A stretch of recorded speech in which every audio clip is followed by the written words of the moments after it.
These are the headlines we're following at this hour. In Doha, President Yoon Suk Yeol held summit talks with the Qatar leader Tamim bin Hamad Al Thani. They agreed to level up their bilateral relations into the defense, high-tech, and energy sectors. That is, HD Hyundai Heavy signed a mega deal to produce 17 LNG carriers. Israel says it is preparing for a ground invasion into Gaza. This comes as Qatar continues to work on releasing more hostages held by Hamas, which Qatar says could be more difficult with the ground offensive. South Korea's economy expanded by 0.6% in the third quarter, driven by an increase in the net exports and private spending. But the Bank of Korea's 1.4% growth outlook for the year remains unclear. Good afternoon. President Yoon Suk Yeol has returned home from his trip to the Middle East. His second leg of his tour was Qatar, where the two countries agreed to level up their bilateral relations into the defense, high-tech, and energy sectors. Our Kim Do-yeon starts us off. South Korea and Qatar have elevated their bilateral relationship to a comprehensive strategic partnership as President Yoon Suk Yeol on Wednesday held a summit with the Emir of Qatar, Tamim bin Hamad Al Thani. The event comes as Yoon is on a state visit to Qatar, and next year will be the 50th year since the two nations' diplomatic ties were first established. The two leaders have agreed to strengthen diplomatic and security communication channels and to further expand defense and defense industry cooperation based on the newly signed MOU on armed cooperation. In addition, the two leaders have agreed to expand bilateral cooperation in the LNG sector to encompass the entire upstream and downstream sectors, including LNG carrier construction, operation, and maintenance. This comes as Qatar Energy signed deals worth $3.9 billion with South Korean shipmaker HD Hyundai Heavy for 17 LNG carriers. And the two saw the need to look for more areas of cooperation. Furthermore, both leaders acknowledge the need to expand substantive cooperation in various fields such as infrastructure, investment, agriculture, shipping, culture, people-to-people exchanges, and healthcare. They show support for each other in terms of their regional security issues as the Israel-Hamas war continues and the Korean Peninsula sees provocations from North Korea. President Yoon expresses hope that Qatar, acting as a mediator in the region, can contribute to easing tensions through communication with relevant parties. South Korea will also play a necessary role and make contributions. In response, the Qatari leader showed his support for South Korea's policies towards North Korea. The two then moved on to the official MOU signing ceremony where they signed 5 MOUs. They include cooperation in smart farm production, advanced technologies, and deepening exchanges among small to medium-sized enterprises. After the ceremony, the two wrapped up the summit with lunch at the palace. According to the top office, during the meal, President Yoon invited the Emir of Qatar for a state visit to South Korea next year, to which the Qatari leader accepted. Kim Do-yeon, Arirang News.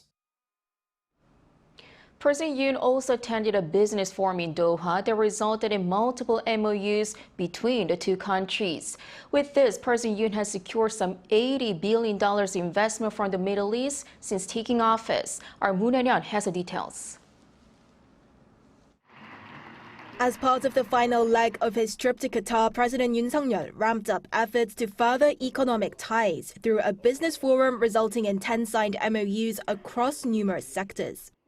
On Wednesday local time in Doha, he met with 250 business leaders and spoke of the progress made between the two countries leading up to the 50th anniversary of diplomatic relations next year. He pointed out that Qatar and South Korea have contributed to each other's economic development through energy supplies from the former and infrastructure construction from the latter. The memorandums of understanding signed at this forum spanned across more than just energy and construction, extending to new businesses such as cosmetics and autonomous vehicles, signaling a future with greater cooperation between the two countries. 앞으로 AI를 한국과 카타르의 중점 협력 과제로 설정하여 민간 차원의 파트너십을 지원하는 한편 AI 디지털 규범에 대한 국제 논의를 우리 양국이 함께 주도해 나가야 합니다. With the two MOUs signed during the bilateral summit between the South Korean leader and his Qatari counterpart, this brings the total to 12 MOUs with Doha worth over $4.6 billion. President Yoon wrapped up his tour of the Middle East with a total of 63 MOUs signed worth $20.2 billion. Throughout the year, South Korea has hit what's being called a second boom in the Middle East, with $29 billion MOU deals with Saudi Arabia at the end of last year, and a $30 billion investment from the United Arab Emirates earlier this year. A playing field the size of $79.2 billion has been created for our companies wanting to venture out into the big three Middle Eastern countries. Another key takeaway from this trip was the deal cut with Saudi Arabia to build a crude oil reserve of 5.3 million barrels in the South Korean city of Ulsan by 2028. This comes as oil prices continue to fluctuate, with conflict between Israel and Hamas spiking concern over oil supplies. 문혜련, Arirang News. Israel says it is preparing for a ground invasion into Gaza. This comes as Qatar continues to work on releasing more hostages held by Hamas, which Qatar says could be more difficult with the ground offensive. Lee Seung-jae with the latest. In a televised statement on Wednesday, Israeli Prime Minister Benjamin Netanyahu said that his military is preparing a ground invasion of Gaza, but did not elaborate on the timing or any other information about the operation. We are raining hellfire on Hamas. We have already killed thousands of terrorists, and this is only the beginning. Simultaneously, we are preparing for a ground invasion. I will not elaborate on when, how, or how many. I will also not elaborate on the various calculations we are making, which the public is mostly unaware of, and that is how things should be.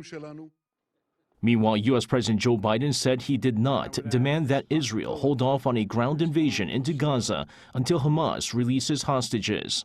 Speaking at a press conference at the White House on Wednesday, Biden said that he's only indicated that if it's possible to get the hostages out, Israel should do so, but added that it's Netanyahu's decision. Biden's remarks come amid reports of the Biden administration encouraging the delay of a ground invasion in the hopes more hostages could be freed and humanitarian assistance could reach Gaza. And Qatar's Prime Minister Sheikh Mohammed bin Abdulrahman Al Thani said Wednesday that his country is continuously seeking to secure the release of hostages held by Hamas in Gaza. The Prime Minister was also hopeful that a breakthrough in talks would happen, but warned that an Israeli ground assault would make freeing hostages much more difficult. Over in New York, both a U.S.-led and Russian-led resolution on the ongoing conflict in the Middle East failed to pass at the UN Security Council. The Council first voted for the U.S.-led draft resolution, which called for humanitarian pauses in Gaza, condemned the October 7th attack by Hamas in Israel, and called for the immediate and unconditional release of all remaining hostages held by the militant group. It was vetoed by Russia, China, and the UAE. Russia's draft resolution, which called for a humanitarian ceasefire, was also voted down, only receiving 4 votes in favor, 2 votes against, and 9 abstentions. This comes as 2 different draft resolutions proposed by Brazil and Russia last week were also rejected. Lee Seung-jae, Arirang News. Russia's military has conducted a drill simulating a nuclear strike on the day its parliament revoked the ratification of a global nuclear test ban treaty. The Kremlin said on Wednesday that Russia has successfully tested its ability to deliver a massive retaliatory nuclear strike by land, sea, and air. And it added that the drill was overseen by President Vladimir Putin and involved practical launches of ballistic and cruise missiles. State TV showed Defense Minister Sergei Shoigu calling the drill a rehearsal for a massive nuclear strike in response to an enemy's nuclear attack.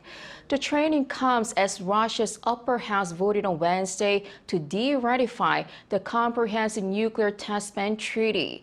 That decision will now be sent to Putin for final approval. Putin has said de-ratification will mirror the stance of the U.S., which signed but did not ratify the Nuclear Test Ban Treaty.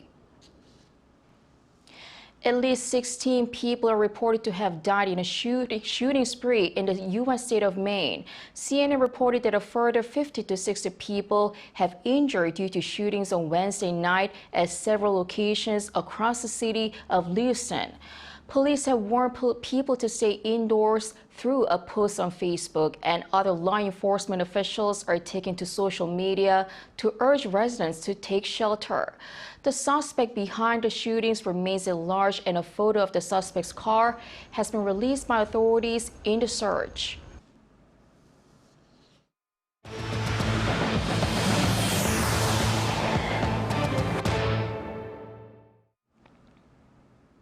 South Korea's economy expanded by 0.6% in the third quarter, driven by an increase in net exports and private spending. But the Bank of Korea's 1.4% growth outlook for the year remains unclear. Our Lee Soo-jin explains. South Korea's economy recorded a slight growth during the July to September period. Data from the Bank of Korea released on Thursday shows that the country's gross domestic product, a key indicator of economic growth, rose 0.6% on quarter during the third quarter of this year. This is the third consecutive quarter that the country has seen economic growth and the second straight quarter that the nation has seen an on-quarter economic growth of 0.6%. The central bank said the growth was mainly led by the increase in net exports as well as private spending, the two main drivers of South Korea's GDP. Net exports rose in the third quarter as total exports rose more sharply compared to total imports. Exports rose by 3.5% from the previous quarter thanks to recovery in shipments of semiconductors as well as machinery and equipment. Imports were up by 2.6% on the back of increased imports of petroleum products. Private spending rose by 0.3%, mostly driven by increased spending on food and accommodation. Government spending also increased by 0.1% as spending on social security benefits went up. Investment in construction grew by 2.2% on increased orders, but investment in facilities dropped by 2.7% due to sluggish demand for machinery. Despite the rise in both net exports and private spending, it remains uncertain whether the nation can reach the BOK's economic growth outlook due to global uncertainties. There are growing uncertainties regarding how the recent geopolitical risks arising from the Israel-Hamas conflict and the continued interest rate hikes in the United States will impact our country. But the officials said that although the central bank previously said that South Korea's economy will have to grow around 0.7% in both the third and the fourth quarter to meet this year's outlook, this was simply a rough estimate and that it's still possible for the nation's economy to grow 1.4%. Lee Soo-jin, Arirang News. South Korea's business sentiment index for October fell compared to the month before, with both manufacturing and non-manufacturing firms showing a negative outlook. According to the Bank of Korea on Thursday, the BSI for October stood at 70, which is the lowest since February, despite a rebound last month as consumer spending was weaker despite some recovery in the manufacturing industry. The BSI measures business sentiment for market conditions with a number below 100, meaning pessimists outnumber optimists. More people in South Korea are paying using mobile payment services instead of cards or cash. Our An Sung-jin takes a look at how service providers are adapting to the trend. As a tech-savvy country, South Korea is already well on its way to a cashless society. This was possible due to mobile or other payment services where customers enter a password to make payments using bank account information previously stored on smartphones. With the simple shake or swipe of a phone, payment has become increasingly more convenient for smartphone users. A report released by the Bank of Korea showed that the daily usage of mobile payment services for the first half of 2023 increased by 13.4% compared to the same period last year. There are various mobile payment providers, including big fintech companies, credit card institutions, or mobile service providers, where non-traditional bank tech companies take up nearly half of the digital payment methods. There is a lot of competition and potential for growth in this market, but in the future it could become a market where only the most convenient payment service provider dominates. Samsung Electronics, where the user base for their mobile payment service, Samsung Pay, has been rapidly increasing, is looking to replace the physical wallet with a digital one. Credit card companies are also trying to meet the growing needs of customers. We're focusing on our open payment strategy where we can interchangeably use other credit cards on our platform. We're increasing the number of shops that accept KB Pay through partnerships with big tech companies and franchises while also making it available overseas. As such, these mobile payment services are now stretching beyond the borders of Korea. For our users to experience the same convenience outside of Korea, we're focused on expanding the number of available countries on our platform, including cross-border payments where tourists in Korea could also use their own national payment platforms. Our service is available in 48 regions, and we're continuing to conduct research in order to understand user preference. But venturing overseas brings its own challenges. As companies target overseas markets, I think an important factor is to be able to easily resolve any disputes with overseas service providers. It's different from when a customer has issues during a domestic transaction. How these different payment services develop is expected to further drive South Korea towards a completely cashless society. An Sung-jin, Arirang News. The United States is expected to designate November 22nd as Kimchi Day, named after a Korean traditional side dish consisting of salted and fermented vegetables. The Museum of Korean American Heritage on Wednesday said that the House Committee on Oversight and Accountability will submit a resolution for its adoption in December. The move was led by Korean American Republican Representative Young Kim with support from more than a dozen lawmakers. The resolution comes as Seoul and Washington celebrate the 70th anniversary of their alliance in 2023, which is also the 120th anniversary of the first Korean immigrants to arrive in the United States. The resolution states that kimchi has been widely acknowledged as a healthy dish with growing popularity in the United States.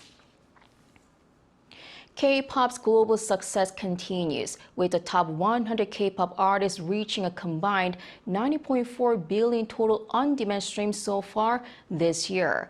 According to a report by trends platform Luminate, the latest figure shows a 42.2% increase compared to the same period last year. Japan had the highest number of on-demand K-pop streams with a total of 9.7 billion, followed by the United States at 9.2 billion and Indonesia at 7.4 billion. By region, the highest streamed K-pop artist in Asia was New Jeans. In Latin America, it was BTS. In the United States, Canada, and Europe, Stray Kids were top. Exploring the rich history of Seoul's Seokjojeon Hall, this seasonal tour offers a unique glimpse into Korea's first Western-style imperial palace. Our Shin Se-byuk has a story. When the day fades into darkness, Seokjojeon Hall illuminates Seoul's night. Located in Deoksugung Palace in central Seoul, Seokjojeon Hall, completed in 1910, as Korea's first Western-style imperial palace. As its literal name, a hall made of stone, suggests, Seokjojeon Hall is constructed entirely out of granite and bricks instead of the traditional wood and mud. On autumn nights, a unique tour of this historic building unfolds. The regular seasonal tour, dubbed Night at Seokjojeon, takes visitors on a journey back in time. Guided by hosts in traditional Joseon Dynasty attire and accompanied by insightful narrators, visitors explore 9 spaces. Stepping into Seokjojeon's central lobby, you're greeted by authentic furnishing and decor. Highlights include the Emperor's bedroom, adorned in regal yellow, and the Emperor's chamber, embellished with delicate plum blossoms. After the indoor exploration, the experience continues on an outdoor terrace, exclusively open for night tour visitors. Guests can enjoy tea and desserts beneath the soft glow of the autumn moon. Live classical music sets the mood, making the night a perfect blend of history and culture. The approximately 1-hour tour includes an original musical made specially for this night tour. The performance features historical figures, Emperor Gojong, who built Seokjojeon, and Empress Myeongseong. I failed to secure a spot the last few times, but I finally made it, and it was worth the wait. The guide was fantastic, and the interior was just stunning. Opening up at night also made it even more special. From the warm welcome from those wearing traditional clothes to the regional musical, everything was enjoyable. Seokjojeon is a modern residence, but it has a lot of authentic Korean charm. It truly was a meaningful and enriching experience. Seokjojeon at night tours run until November 2nd, but reservations are currently closed. However, the night tour may return to greet more visitors next year. 신세벽, Arirang News.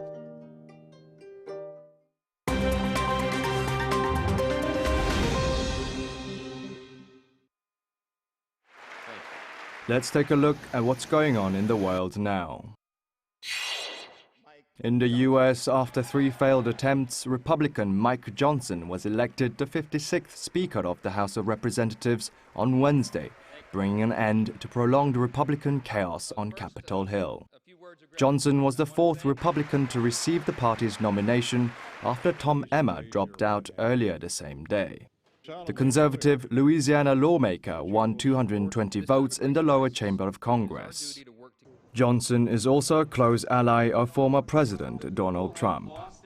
While his conservative stance on policies such as abortion and same-sex marriage has garnered criticism in the past, Johnson promised to waste no time in getting the House back in business. He also pledged support for Israel in its fight against Hamas. In southern Mexico, Category 5 Hurricane Otis made landfall just after midnight Wednesday local time, with wind speeds of up to 270 kilometers per hour. According to the U.S. National Hurricane Center, Otis touched down near the popular resort city of Acapulco. Officials warned of a life-threatening storm surge as well as destructive waves and heavy flooding in coastal areas, with the storm set to bring heavy rainfall of up to 51 centimeters to affected regions. Mexico's President Andrés Manuel López Obrador said no deaths had been reported, but that updates were being affected by damage to communications infrastructure. He also urged people to evacuate the area, while schools have cancelled classes in Mexico's southern state of Guerrero. San Diego SeaWorld announced on Wednesday its first birth of an emperor penguin chick in over a decade. The baby penguin hatched about 2 weeks ago on September 12th on SeaWorld's grounds. With the rise of sea levels and loss of Antarctic ice cap, the flightless bird is near threatened species. According to Justin Brackett, curator of birds at SeaWorld, emperor penguins rarely hatch in captivity and take up to 65 to 72 days to be born. This is the first such birth at the site in 13 years and will be the 17th emperor penguin at the San Diego theme park. Kimchi, Arirang News.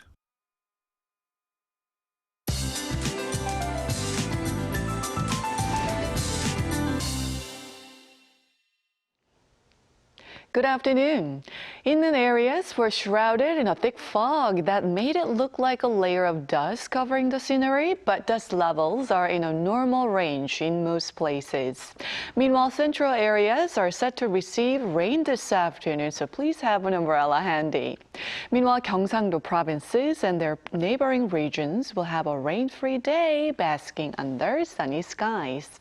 Morning commuters, make sure to layer up for Friday, because we're talking a low of 8 degrees in Seoul, which is around the norm, but that's 7 degrees Celsius lower than today's wake-up temperatures. This afternoon, we're seeing highs that are similar to yesterday's. Our tops out at 21 degrees, Daegu at 24 degrees Celsius. Looking ahead, eastern parts of the country should keep an umbrella handy for tomorrow. But here's a brighter note for those with weekend plans. The weather promises a radiant dose of sunshine nationwide. Well, that's Korea for you, and here's a look at the international weather conditions.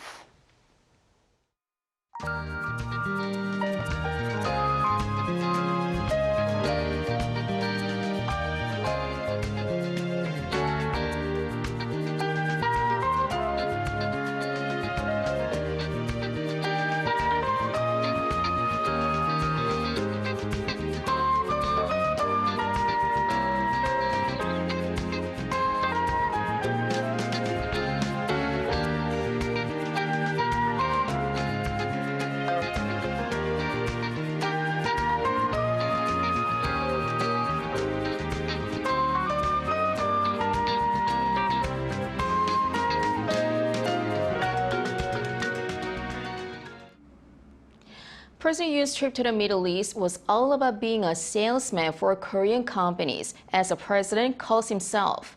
The highlight will be his meeting with Saudi Crown Prince Mohammed bin Salman, who's also known as Mr. Everything, serving as the Prime Minister and Defense Minister. The meeting resulted in a jackpot for South Korea, attracting huge investment into the construction, auto, and entertainment sectors. Saudi Arabia, in return, will see a boost for its Vision 2030, aimed at diversifying the kingdom's economy away from oil, namely toward the manufacturing and high-tech sectors, just what it will be able to foster through Korean companies. And Korea's cutting-edge defense technology and popular cultural content could be just as attractive to the kingdom, with a youthful population in a region that faces much instability. That is all for today. Thanks for watching.